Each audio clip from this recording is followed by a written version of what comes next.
حضرت سیدنا علی المرتضیٰ شیر خدا کرم اللہ تعالی وجہہ الکریم سے منسوب قول آپ فرماتے ہیں کہ مجھے دو چیزوں سے بے حد محبت ہے۔ فرسٹ ون، سخت سردی میں فجر کی نماز ادا کرنا۔ سیکنڈ ون، سخت گرمی میں روزہ رکھنا۔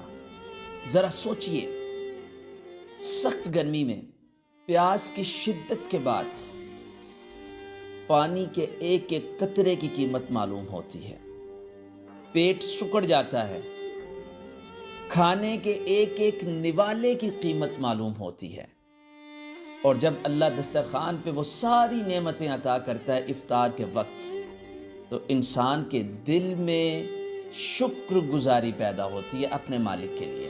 اور قرآن کا واضح پیغام ہے لَإِن شَكَرْتُمْ لَأَزِيدَنَّكُمْ، اللہ فرماتا ہے تم جتنا میرا شکر ادا کرو گے میں تمہیں اور عطا کروں گا۔ دیٹ از اے ریزن کہ رمضان میں دسترخوان وسیع ہو جاتے ہیں، کیونکہ بندہ روزے کی حالت میں رب کا شکر گزار بن جاتا ہے۔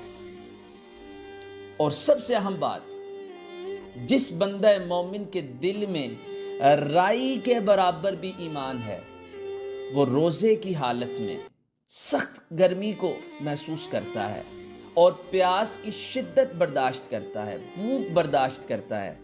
اگر وہ چاہے تو بھوک اور پیاس کی شدت پر قابو پا سکتا ہے روزے کو توڑنے کے ساتھ، لوگوں کے سامنے نہیں، تنہا بھی وہ روزہ توڑ سکتا ہے، لیکن اس کے دل میں روزے کی وجہ سے یہ احساس ہوتا ہے کہ تنہائی میں بھی میرا اللہ مجھے دیکھ رہا ہے۔